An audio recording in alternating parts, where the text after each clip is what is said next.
Association चुनाव की प्रक्रिया के मुताबिक वही पुलिसकर्मी चुनाव लड़ सकता है जो बिहार के किसी भी जिले में पुलिस बल में कार्यरत है और जिनका पुलिस सिपाही नंबर अलॉट हो। लेकिन इस बार के चुनाव में पूर्व अध्यक्ष का खेल इस एसोसिएशन पर कब्जा के लिए शुरू हो गया है। दरअसल पूर्व अध्यक्ष नरेंद्र कुमार, जिन्हें लोग धीरज यादव के नाम से जानते हैं, इस बार किसी भी जिला पुलिस में सिपाही नहीं है, क्योंकि पटना जिला पुलिस ने 1 फरवरी को पटना पुलिस से टर्मिनेट कर लखीसराय ट्रांसफर कर दिया था, मगर धीरज यादव ने लखीसराय पुलिस बल को ज्वाइन नहीं किया।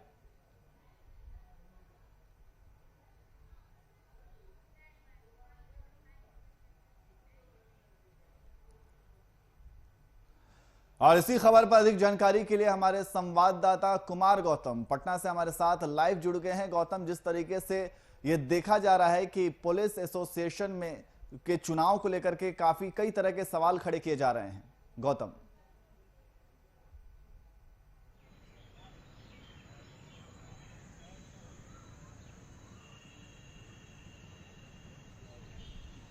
बिल्कुल न्याज, आपने ठीक कहा कि जिस तरह से पुलिस मेंस एसोसिएशन का जो मकसद था वो कहीं ना कहीं अब इसके अंदर जो है विरोधी गुट और कई गुटों में बंट गया है और सभी गुट एक दूसरे के ऊपर आरोप लगा रहे हैं। इसमें सबसे बड़ी बात यह है कि जो नियम कायदे कानून हैं उसको भी ताक पर रखकर जो प्रत्याशी हैं वो नॉमिनेशन कर रहे हैं। अध्यक्ष की बात कर लें, महामंत्री की बात कर लें, सहायक महामंत्री की बात कर लें, तो कई ऐसे पद हैं जो मेंस एसोसिएशन के तौर पे चुने जाते हैं और उनका एक चुनाव होता है। लेकिन इस चुनाव के पहले ही जिस तरह से कम समय मिला है और 3-4 दिनों के अंदर इन तमाम चीज़ों की प्रक्रियाएं पूरी करने की बातें कही गई है, तो यह कहीं ना कहीं अब मेंस एसोसिएशन के ऊपर एक सवाल खड़ा करता है कि आखिर किन वजहों से ये इतनी जल्दबाजी देखने को मिली है। आप देखें कि जो टर्म है वो पूरा होने के बाद इसके जो चुनाव की प्रक्रिया है उसमें समय लगता है। जो प्रत्याशी होते हैं वो नॉमिनेशन करते हैं, उसके भी तारीखों में सिर्फ 2 दिनों का मोहलत दिया गया। 2 दिनों के भीतर ही उसमें प्रत्याशी के तौर पे जो कैंडिडेट हैं वो नॉमिनेशन फाइल करते हैं और 1 दिन बाद ही चुनाव होता है, यानी कि वो अपना प्रचार भी नहीं कर सकते हैं। तो कहीं ना कहीं अब इसको लेकर के संशय की स्थिति है और जो प्रत्याशी हैं वो कह रहे हैं कि कहीं ना कहीं इसमें गुटबाजी है और इसके ऊपर एक पॉलिटिकल प्रेशर की बात कर रहे हैं। आज इस वर्ड को समझना होगा कि आखिर पॉलिटिकल प्रेशर की क्या ज़रूरत है। मेंस एसोसिएशन की जो स्थापना है वो 1967 में जिस मकसद से बनी थी वो तो एक यूनियन है, एक संघ है और संघ का दायित्व है कि जिस कर्मचारियों की सैलरी से जो संघ चल रहा है, क्या उसकी मलाई जो अधिकारी हैं वो काटेंगे या जो संघ का नेता होता है वो उसका फ़ायदा उठाता है।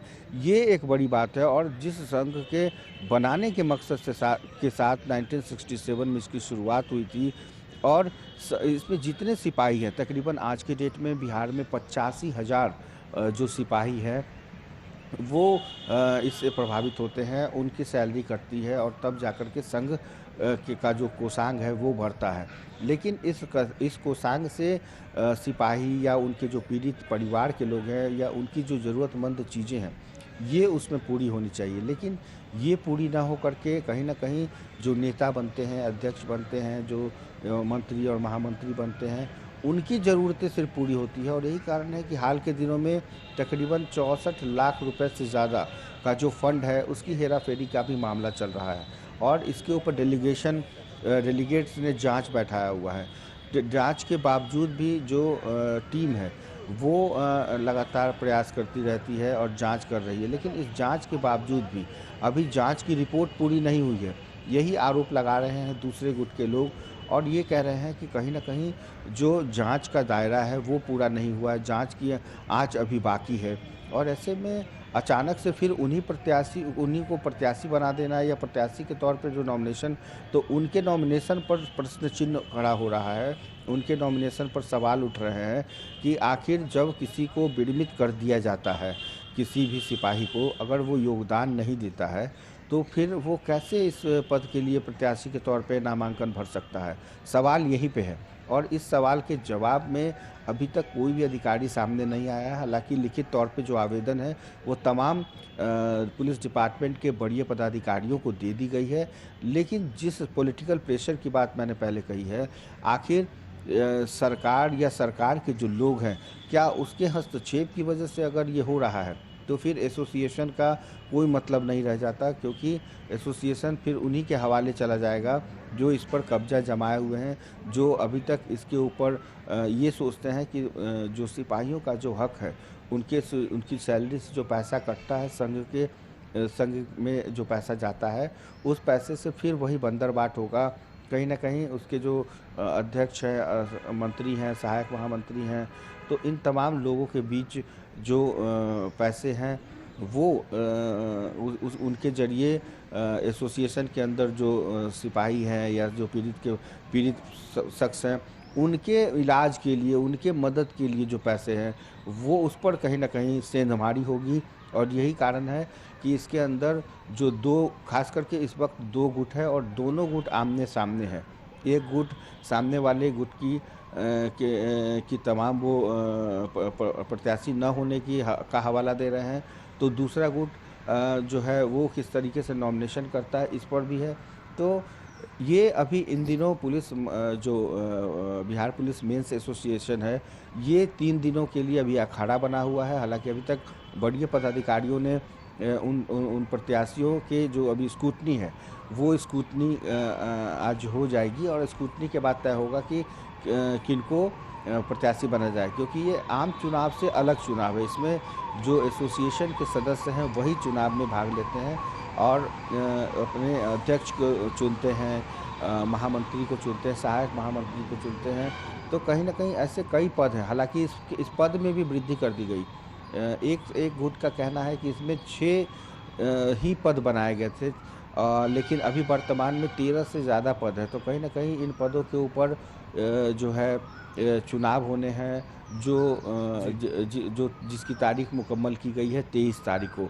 23 तारीख को वोटिंग होगी और वोटिंग के बाद ये तय होगा कि आखिर कौन इसका मेंस एसोसिएशन का मुखिया कौन होगा, अध्यक्ष कौन होगा। तो ये कहीं न कहीं अब ये पुलिस महकमे में, एसोसिएशन में अभी चहलकदमी बहुत तेज़ है।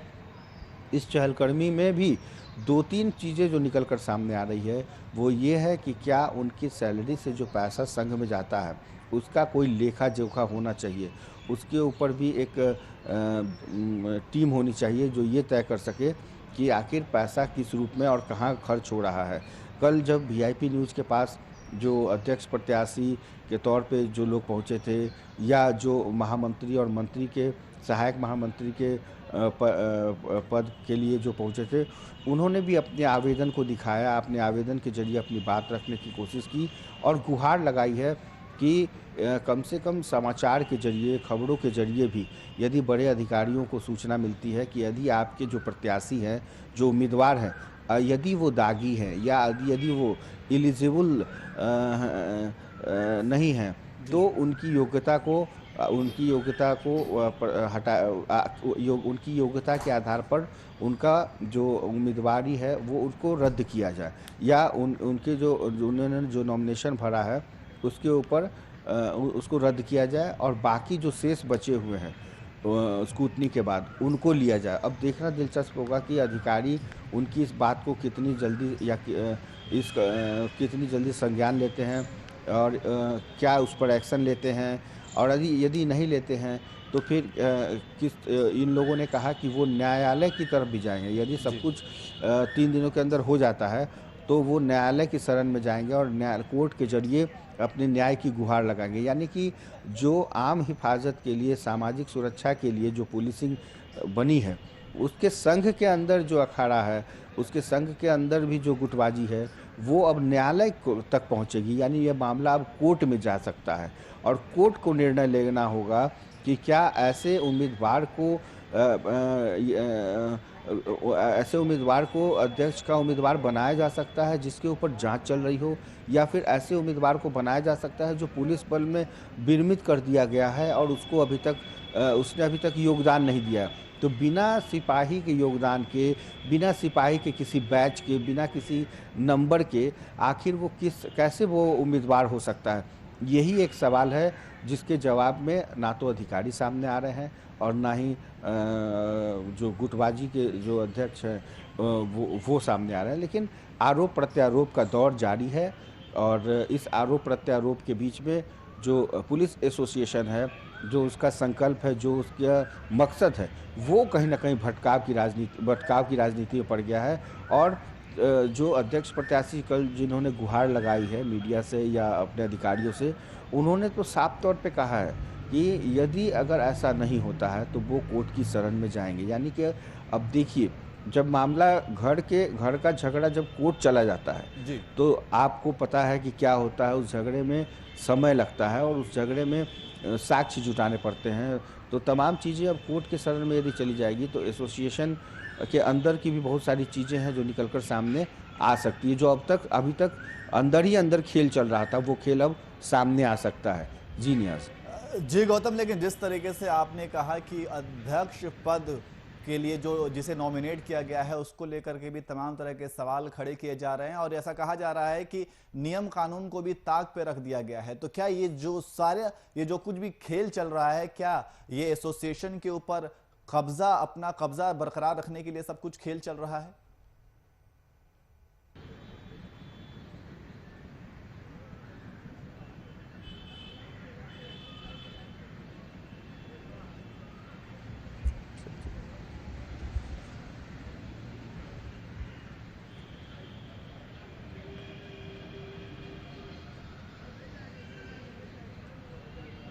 और देखिए, ये नहीं कह सकते, लेकिन इतना ज़रूर है कि जिस वर्ड का इस्तेमाल कल जो प्रत्याशी के उम्मीदवार थे वो जो कर रहे थे, कब्जा शब्द का, तो कहीं न कहीं इस कब्जा का मतलब है कि उसके ऊपर कहीं न कहीं एक अधिकार जो जताने की कोशिश की जा रही है।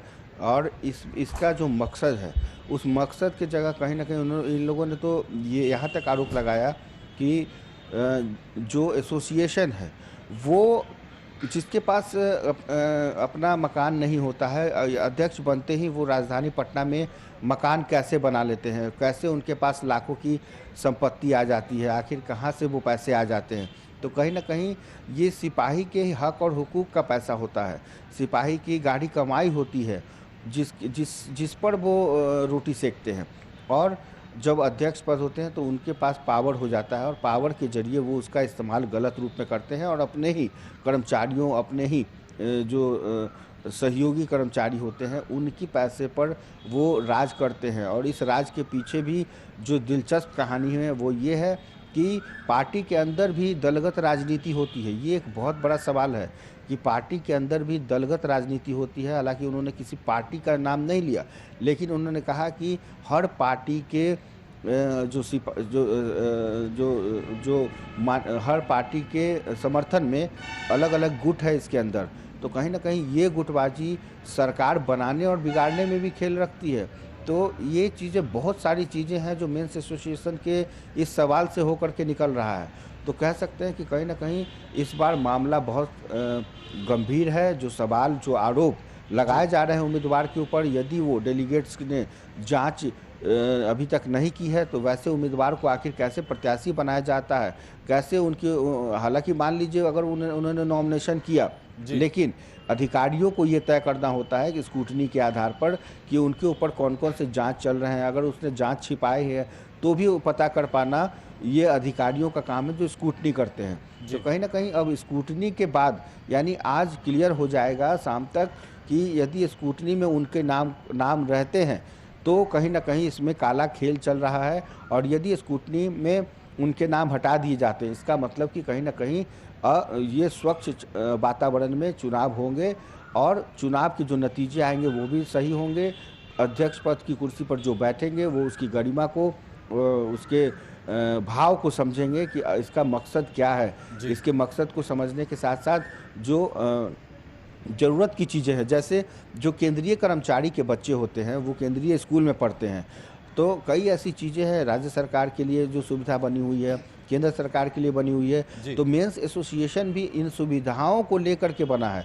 तभी जा करके 1967 में आज़ादी के बाद इसकी कल्पना की गई और इसकी स्थापना की गई। जी। इसमें सरकार का कोई हाथ नहीं है, इसमें बाहर से कहीं पैसे नहीं आते हैं, इसमें उन्हीं के पैसे होते हैं, उन्हीं के सैलरी से वो पैसे कटते हैं जो कर्मचारी होते हैं। यानी कि और जो सिपाही रात भर दिन भर जो ड्यूटी करते हैं, सड़कों पर रहते हैं, क्या उनके हक और हुकूक को की लड़ाई में मेंस एसोसिएशन यदि साथ नहीं देता है, उनकी बीमारी पर, उनके इलाज पर, उनके किसी कारण से घटना हो जाने पर यदि एसोसिएशन उनको मुआवजे के तौर पर नहीं देता है, तो फिर आखिर मकसद क्या है एसोसिएशन का? ये एक बड़ा सवाल है। और इस सवाल के जवाब में तमाम जो इस वक्त सिपाही हैं वो इंतज़ार कर रहे हैं इलेक्शन का। 23 तारीख को इलेक्शन है। इलेक्शन में अगर वो चाहें तो अपने समर्थित, अपने चाहने वाले नेता को जिता सकते हैं, लेकिन यही नेता जब जीत करके आते हैं तो उनकी ही कारी कमाई पर सेंधमारी करते हैं। सेंधमारी इसलिए जी क्योंकि आप गौतम, देखिए कि हाल बहुत के बहुत दिनों में शुक्रिया। आखिर वक्त 64 की लाख थोड़ी कमी है, बहुत बहुत शुक्रिया तमाम जानकारी के लिए।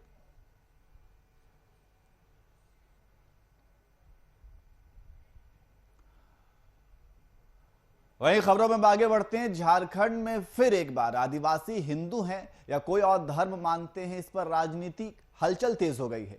एक तरफ मुख्यमंत्री कहते हैं कि आदिवासी हिंदू नहीं है। अब इसे लेकर बीजेपी विधायक दल के नेता बाबूलाल मरांडी ने मुख्यमंत्री हेमंत सोरेन पर निशाना साधते हुए कहा कि शायद मुख्यमंत्री को पता नहीं कि इस देश के बारे में। देश में 700 से ऊपर जनजातियां हैं और आपकी सबकी अलग अलग मान्यता है, अलग अलग पूजा पद्धति है। तो ऐसे वह कैसे दावा कर सकते हैं कि आदिवासी हिंदू नहीं है?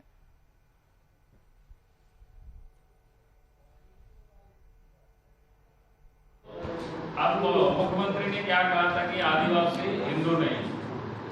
मुख्यमंत्री कहा था कि नहीं कहा था, बताओ। हमने कहा कि शायद मुख्यमंत्री को पता नहीं है इस देश के बारे में, क्योंकि मुख्यमंत्री एक छोटी सी पार्टी के लीडर हैं, एक छोटा सा हिस्सा में रहते हैं। पूरे देश के अंदर में 600-700 के करीब जातियां हैं जो अनुसूचित जनजाति के सूची में सूचीबद्ध है। और अब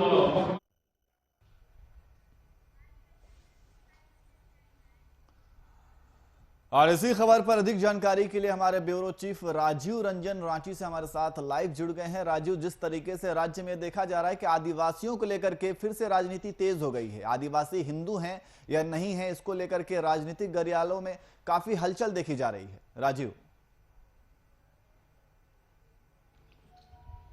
देखिए, एक राजनीति में बहुत पुरानी कहावत है कि मुद्दा कभी मरता नहीं है। किस मुद्दे की कब ज़रूरत है और कौन मुद्दा कब उठाने से राजनीतिक फ़ायदा मिलेगा, ये राजनीतिक दल बखूबी जानते हैं। अभी झारखंड में हेमंत सोरेन के नेतृत्व में सरकार है और आदिवासी हिंदू है या नहीं है, इसको लेकर तमाम तरह की जो केंद्र सरकार के तरफ से कवायद चल रही थी, राज्य सरकार के तरफ से कवायद चल रही थी, इसमें हेमंत सोरेन और पूरे जेएमएम को माइलेज मिलने की पूरी उम्मीद लग रही थी। ऐसे में ये एक कार्ड खेला गया कि आदिवासी हिंदू नहीं है। अब आदिवासी हिंदू नहीं है या हैं, ये तमाम चीज़ें तो जांच की विषय है, शोध की विषय है, पूरा इतिहास खंगालना होगा। लेकिन इस मामले में राजनीति जो है पूरी तरह से, अब देखिएगा कि झारखंड की राजनीति में दिखाई पड़ रहा है आपको, सत्ता पक्ष और विपक्ष के तमाम जो नेता हैं इस मुद्दे को लेकर आपस में दो दो हाथ करने को तैयार हैं। जहां जेएमएम के साथ साथ कांग्रेस और तमाम सत्ता पक्ष के जितने भी आदिवासी नेता हैं, गैर आदिवासी नेता हैं, वो भी इस मुद्दे पे बोल रहे हैं कि आदिवासियों की अपनी परंपरा है, सरना धर्म वो मानते हैं, ऐसे में आदिवासी हिंदू नहीं है। लेकिन वहीं अगर दूसरी तरफ आप देखें तो बीजेपी के भी जितने आदिवासी नेता हैं, खासकर बड़े चेहरे की अगर आप बात करें, चाहे वो अर्जुन मुंडा केंद्रीय मंत्री हो या फिर बाबूलाल मरांडी हो जो विधायक दल के नेता हैं, या फिर समीर उरांव हो, या जो भी आदिवासी नेता हैं, वो इस बात पर कहते हैं कि हेमंत सोरेन इस मामले में राजनीति कर रहे हैं, पूरे सत्ता पक्ष इस मामले में राजनीति कर रही है। आदिवासी जो है वो हिंदू ही हैं और हिंदुओं की ही एक जो परंपरा है उसका पालन करते आ रहा है, और तमाम जो पूजा पद्धति हो या फिर अन्य चीज़ों को मानने की परंपरा हो, वो आदिवासी भी हिंदू की तरह ही मानते हैं। कल बाबूलाल मरांडी ने भी इस मामले को लेकर सरकार पे निशाना साधा है और कहा है कि आदिवासियों की अलग अलग प्रजातियां हैं, अलग अलग सभ्यता है, संस्कृति है, और किस जगह कौन सी धर्म को मानी जाती है, ये मामला जब तक क्लियर नहीं होगा तब तक इस मामले में राजनीति नहीं होनी चाहिए। और सत्ता पक्ष राजनीति कर रहा है और इसमें आदिवासियों को बरगलाने की कोशिश कर रहा है। जी राजू, जैसा कि आपने कहा कि हेमंत सोरेन ये कह रहे हैं कि आदिवासी हिंदू नहीं है, उनका एक अलग धर्म कोड है, लेकिन वही आदिवासी अपने अलग धर्म कोड की मांग को भी उठाते रहे हैं। तो ऐसे में एक तरफ ये कहना है कि आदिवासी हिंदू नहीं है और दूसरी तरफ वो उनकी मांगों को नजरअंदाज करना, ये एक तरीके की राजनीति दिख रही है। देखिए, इस मामले को लेकर पहले ही देखेंगे, सरना धर्म कोड के मामले को लेकर सरना धर्म कोड की मांग काफ़ी पहले से चली आ रही है। और इसी को लेकर आप देखेंगे कि तमाम तरह के जो राजनीतिक दलों के बीच राजनीति भी होती आई है। जब सत्ता पक्ष में बीजेपी बैठी थी तो विपक्ष के रूप में महागठबंधन के लोग इस मुद्दे पर उठाते थे। अब जब महागठबंधन के लोग इस सरकार में हैं तो इस मामले को लेकर अब राजनीति तेज हो गई। हालांकि हेमंत सरकार ने इसमें पहल की है और अब गेंद जो है केंद्र सरकार के हाथ में है, लेकिन जिस तरह से इस मामले में राजनीति हो रही है वो सिर्फ और सिर्फ समाज को विभाजन करने का काम करेगी और समाज को बांटने का काम करेगी। कौन हिंदू है, कौन क्रिश्चियन है, कौन मुस्लिम है, ये तमाम चीज़ों को छोड़कर अगर इस बात की ओर देखा जाए कि हमारा देश का विकास कैसे होगा तो ज़्यादा ही बेहतर होगा। क्योंकि आप देखेंगे कि देश में धर्म की राजनीति जो है वो सबसे चरम पे होती है और धर्म की राजनीति के आड़ में काफ़ी द्वेष भी एक दूसरे के मन में भरा जा रहा है। तो ऐसे में राजनीतिक दलों का दायित्व होता है, चाहे वो क्षेत्रीय हो या राष्ट्रीय पार्टी हो, कि कैसे आम जनता को आपस में जोड़ के रखे। अब आदिवासी किस जाति से आते हैं, किस धर्म से आते हैं, इन तमाम चीज़ों का अध्ययन करना चाहिए। सरकार को इस पे देखना चाहिए कि आदिवासियों की सभ्यता क्या रही है, परंपरा क्या रही है। आदिकाल से जब आदिवासियों की सभ्यता और परंपरा को वो देखेंगे तो तमाम चीज़ें क्लियर हो जाएगी और उसके बाद इस मामले में राजनीति भी खत्म हो जाएगी। जी राजू, बहुत बहुत शुक्रिया तमाम जानकारी के लिए।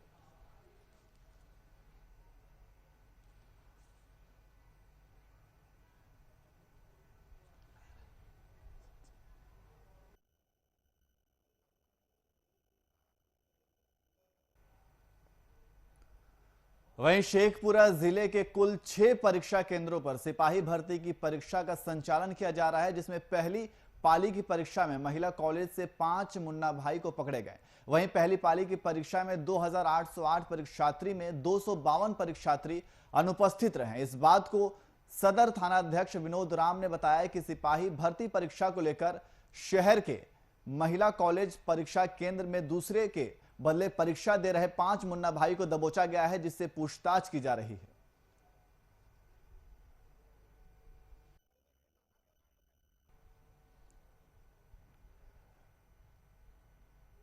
तो आपको बता दें कि महिला कॉलेज से 5 मुन्ना भाई की गिरफ्तारी की गई है। आप तस्वीरों में देख सकते हैं कि किस तरीके से 5 मुन्ना भाइयों की गिरफ्तारी की गई है। में परीक्षा नियंत्रण निकाला गया, जब यही एंट्री नहीं लेता फोटो बस आधार कार्ड था, बस जीरोक्स था, इसके कारण मुझे नहीं जाना। आप कितने बजे अंदर गए थे? 9:40 में। वहीं भागलपुर के प्रधान डाकघर में अखिल भारतीय डाक कर्मचारी संघ ग्रुप सी का द्विवार्षिक प्रमंडलीय खुला अधिवेशन का आयोजन किया गया। इस अधिवेशन में डाक कर्मचारी संघ ग्रुप सी संगठन के कमेटी को समयानुसार निरस्त कर अखिल भारतीय डाक कर्मचारी संघ के अध्यक्ष सहित 15 सदस्य कमेटी का गठन किया गया। अधिवेशन के दौरान सर्किल सचिव पटना उपेंद्र कुमार तिवारी ने जहां सरकार के चलाए जा रहे सभी योजनाओं को धरातल पर उतारने की बात कही, वहीं डाक कर्मचारी की समय पर बहाल नहीं किए जाने को लेकर आम लोगों तक लाभ पहुंचाने में कर्मचारियों की कमी खलने की बात कही। हमको सचिव के लिए चुना गया। इस संघ के हम सभी साथियों को इसके लिए धन्यवाद देना चाहते हैं और संघ की आगे कार्रवाई होगी कि हमारे एम्प्लॉय के विरुद्ध में अगर ऑफिसर लड़ेंगे, अच्छा काम नहीं करेंगे तो हम लोग उसको अच्छा काम करवाने का प्रयास करेंगे और जितने भी लोगों का रुका हुआ काम है सारे को करवाने का प्रयास करेंगे।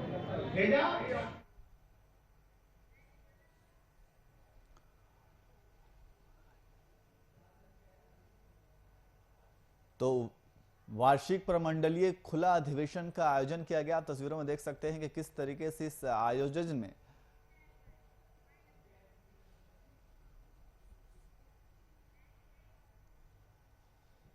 फिलहाल बुलेटिन में इतना ही। देश और दुनिया की तमाम खबरों के लिए देखते रहिए VIP न्यूज। नमस्कार।